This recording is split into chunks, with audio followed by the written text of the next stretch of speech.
Fui cego, agora vejo. Prosseguiu Jesus: Eu vim a este mundo para juízo, a fim de que os que não veem vejam, e os que veem se tornem cegos. João 9:39. As Escrituras estão repletas de situações que mostram a extrema hipocrisia que caracteriza especialmente o ser humano sem Cristo.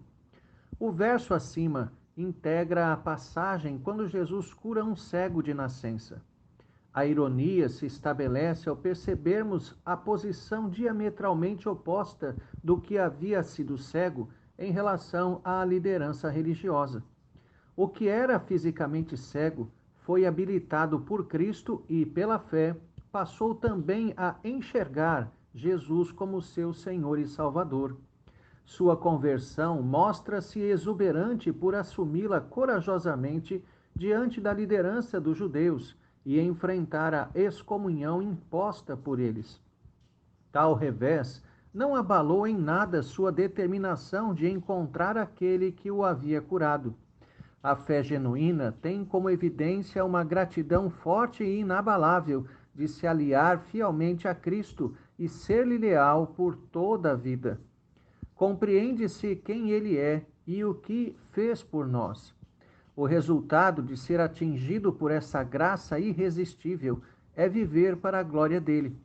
O contraste se torna visível quando observamos a postura empertigada dos judeus.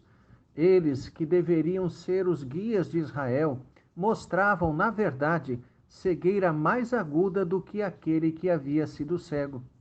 Este foi curado e tornou-se crente fiel. Aqueles que se apresentavam como os representantes de Deus rejeitaram a Cristo e perseguiram o outrora cego. Cumpre-se o que Jesus disse sobre eles: cegos e guias de cegos. O verso epigrafado faz parte da conclusão da passagem da cura do cego de nascença realizada por Cristo, fato que trouxe tanta consternação aos líderes de Jerusalém. O fato é que todos conheciam o moço e sabiam que era cego. Não havia qualquer possibilidade de atribuírem farsa ou charlatanismo ao episódio. Além disso, havia a crença que apenas Deus poderia curar alguma doença inata. Desde que há mundo, jamais se ouviu que alguém tenha aberto os olhos a um cego de nascença. Verso 32. Não se tratava de qualquer milagre, mas, na régua de sinais dos judeus, a cura de alguém que jamais havia visto a luz do dia era tida como um dos maiores portentos, realizados apenas por Deus. Assim, diante de tal demonstração de poder, nada podiam argumentar contrariamente. No entanto, como vimos, a atitude daquele que havia sido cego foi a de mostrar fé genuína e inabalável, mesmo tendo sido expulso da sinagoga, versos 34 a 38. Algo que também fica evidente no texto é que Jesus deixa claro que a pregação da graça é, ao mesmo tempo, o anúncio do juízo.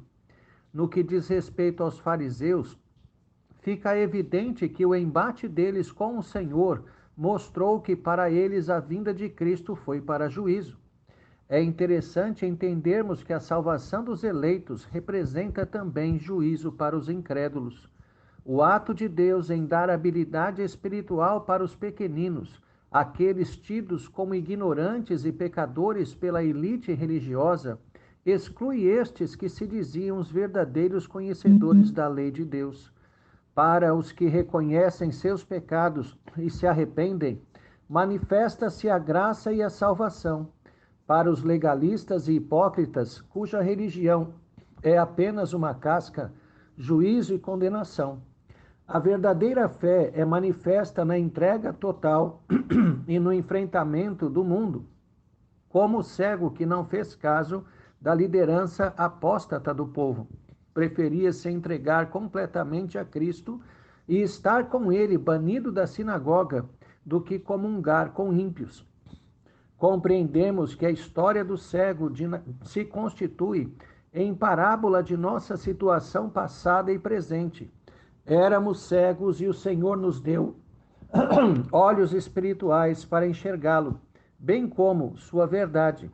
Cuidemos para não nos tornarmos míopes espirituais, perdendo a acuidade visual de nossa alma. Lavemos diariamente nossos olhos espirituais com o colírio da palavra e da oração. Enxerguemos Cristo ao nosso lado a cada momento. Tenha um excelente dia na presença de Deus. Reverendo Jair de Almeida Júnior.